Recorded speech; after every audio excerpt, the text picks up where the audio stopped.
Welcome back everyone to day 3 of my upper body, lower body training split. We've already covered the first 2 days of the program, so today we'll be going over the second upper body day, once again approaching it with an alternating push-pull style so that we get adequate rest for each muscle and can use appropriately heavy loads on each lift. So let's kick off today with 4 sets of 8 to 10 reps on inclined dumbbell bench. We're using the dumbbell variation here over the barbell variation to focus on range of motion and symmetry between the two sides, unlike the first day of the program where we wanted to use the barbell bench press primarily due to its capacity for loading.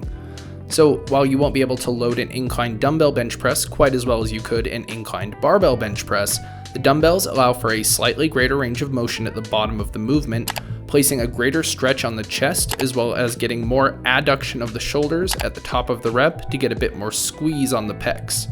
And we're also using an inclined position for this lift to do a better job of targeting the clavicular fibers or upper portion of the pec, since bench inclinations of around 30 degrees achieve greater activation of the upper pectoralis major compared to the flat bench press, which gets a fairly even spread activation of all portions of the muscle.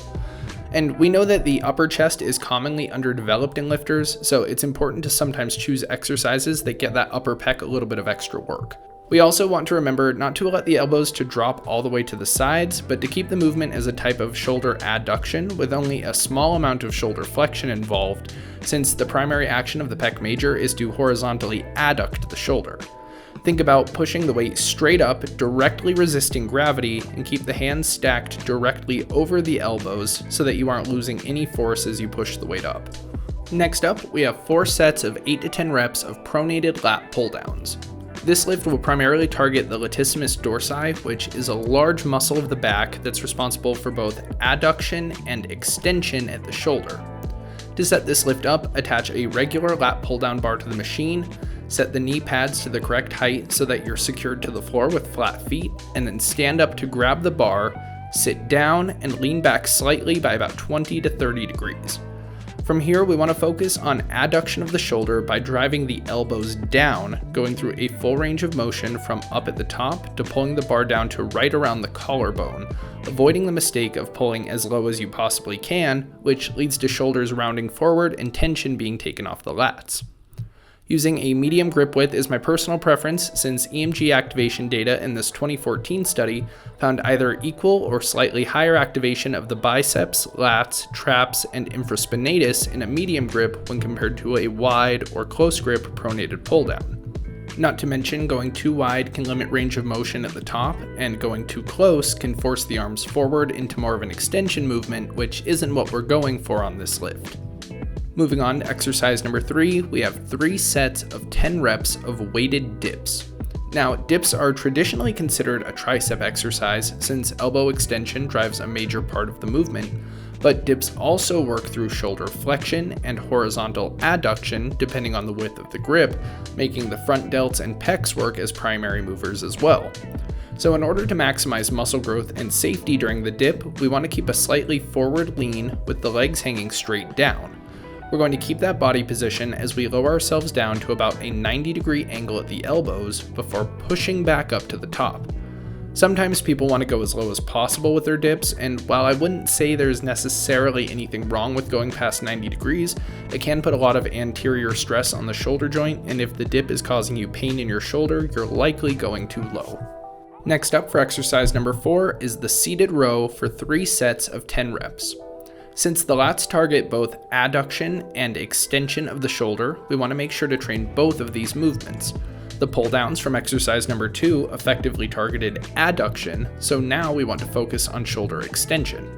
The seated row is the perfect exercise for this, since we can bring the arms out from in front of us to down at our sides by driving the elbows back behind the body.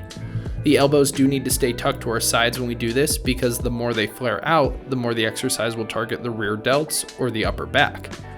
And when pulling the cable, we want to minimize the use of our biceps as much as possible by thinking of the elbows as the thing that we're trying to move and not the hands.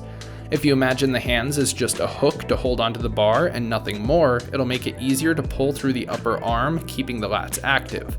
One easy way to tell if you're doing it correctly is that your forearms should stay in line with the cable the whole time, because if they don't, you know that you're using those biceps too much to try to pull the weight back.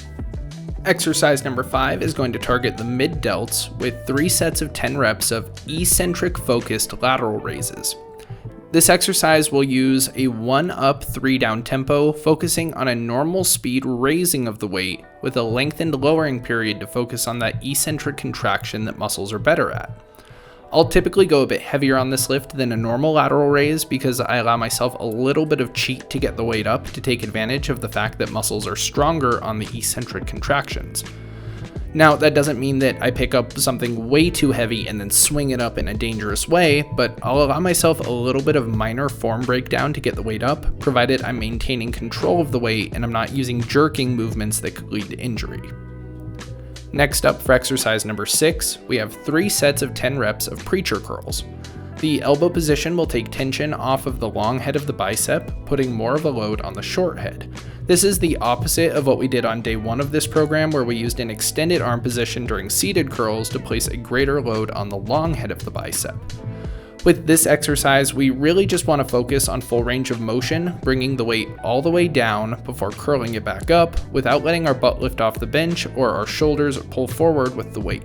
And lastly, we have 3 sets of 10 reps of high to low cable flies to target the sternal and costal fibers of the pec. With this exercise, you want to focus on keeping those shoulders back as you pull the weight from a high position to a low position, bringing the hands all the way to midline.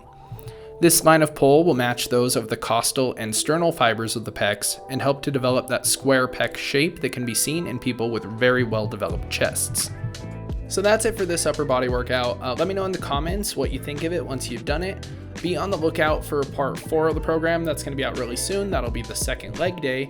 But otherwise, make sure to hit that subscribe button if you haven't. Give the video a thumbs up if you liked it, and I will see you for the next one.